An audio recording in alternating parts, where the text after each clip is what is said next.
with the camera. Everything looks fish-eyed, but oh yeah, I can read the details on the camera through the glass.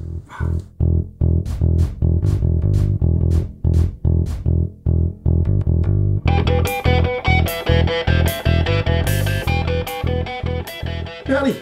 It is time for a beer review. I have a beer here. It's actually a lager. I don't actually have a lot of lagers. I try a lot of lagers. Oh, excuse me as I rub my eye. Rubbed a lash into it. Damn. This was a beer that I got from Dean up in Auckland. I sent Dean up my conscientious objector, and in return he sent me his Nelson Sauvin Lager. So here it is. So Dean has a YouTube channel, Tube Dinos. Put the link down the bottom so that you can see it. But anyway, I got this lager about 3 weeks ago. Yeah, about 3 weeks ago, and it's been bottle conditioned, so I let it sit in the beer cellar, aka fridge number 2, for a good 3 weeks, so that it could settle down. Now it's a pale malt extract, and it's got carapils in it as well as Nelson Sauvin hops. So its original gravity was 1050, and it finished off at a nice reasonable 1012, so 5.5%, and it was bottled back on the 27th of the 7th. So let's open this up. It's clear as. It's really, really clear. I can see through the bottle how clear it is. Ooh.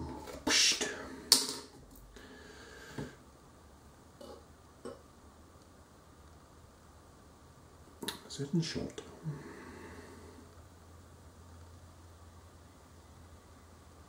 Look at that. Hello! Hello in there.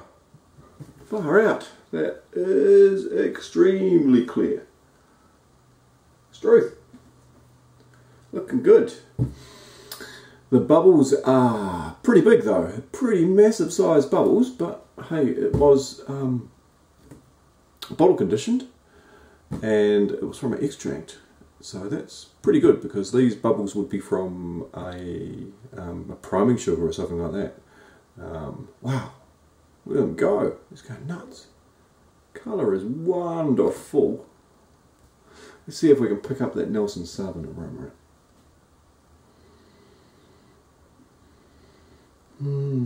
It's just in there. It was bottled a while ago, so that the hop aroma might have died down just a tad. It is in there though. Let's give it a first taste.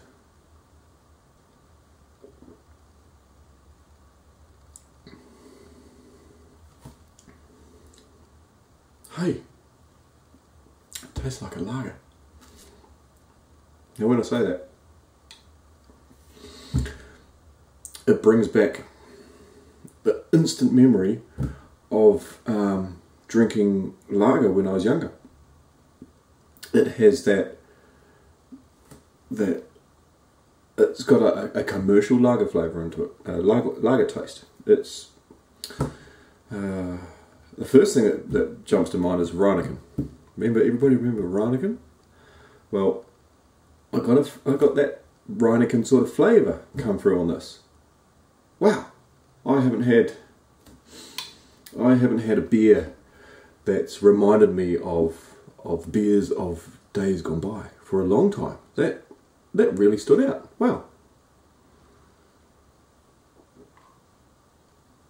That is good. There is a slight very, very, very slight yeast that I can just pick up on the aroma.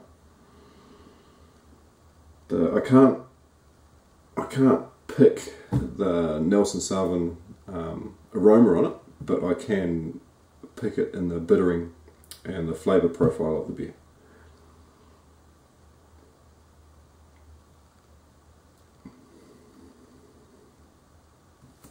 Oh, Dean, I'm really impressed with that actually.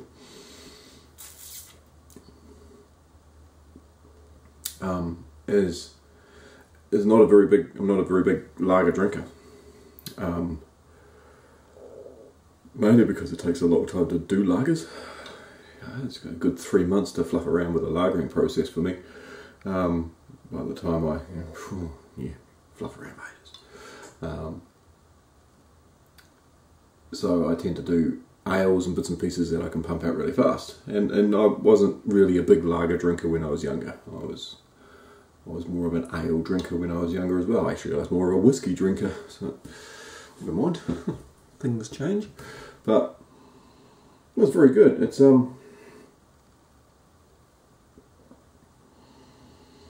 there is a little bit. Yeah, I can get a little bit of DMS just coming off of that.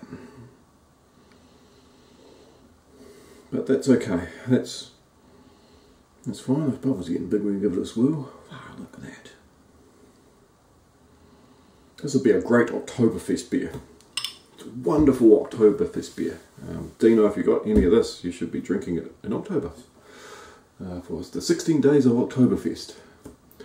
Oh, pardon me, highly carbonated. I would definitely be making this again, Dean, if you can reproduce this. Oh, excuse me, lager. It's full of air. It's full of gas, making me burp. Excuse me. But it is truly a sessionable lager that you could sit down and have quite a few of them on a hot summer's day.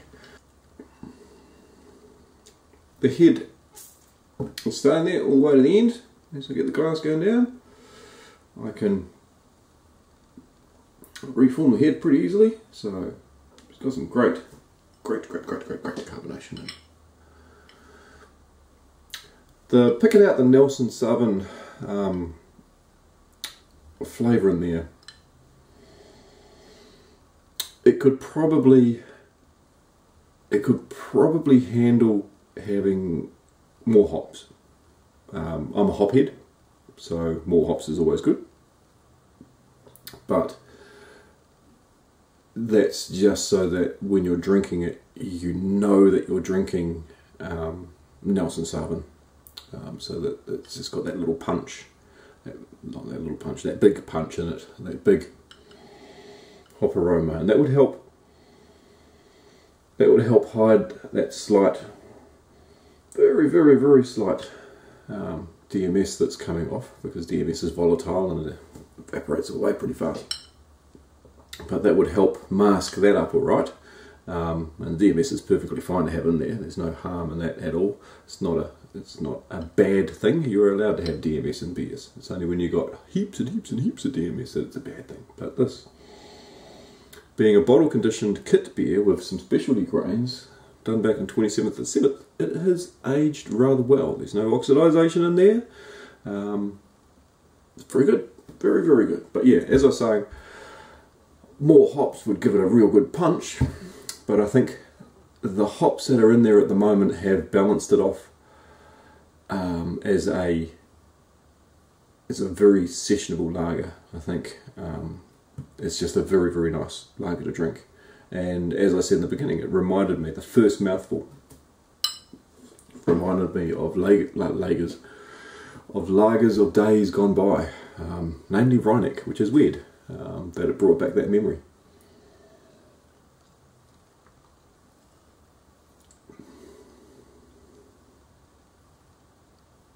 It's not now, as I drink more of it. That initial flavour has mellowed off on my palate, and it's probably warmed up just a little bit as well. And it would be less DMS in it, because Rheineck was full of DMS, wasn't it? Yeah. But anyway, cheers Dino. That is a exceptional beer. I think you've done a great job. Now I don't rate beers, because my opinion is just my opinion, and I'd only rate commercial beers where there's lots of people drinking them to get a comparison against it. But I would definitely drink this again, without question. I'd love to see it on keg. Having a keg of this at work would be great. It would be really, really good. But yeah, cheers Dino, done a great job. Have yourself another one.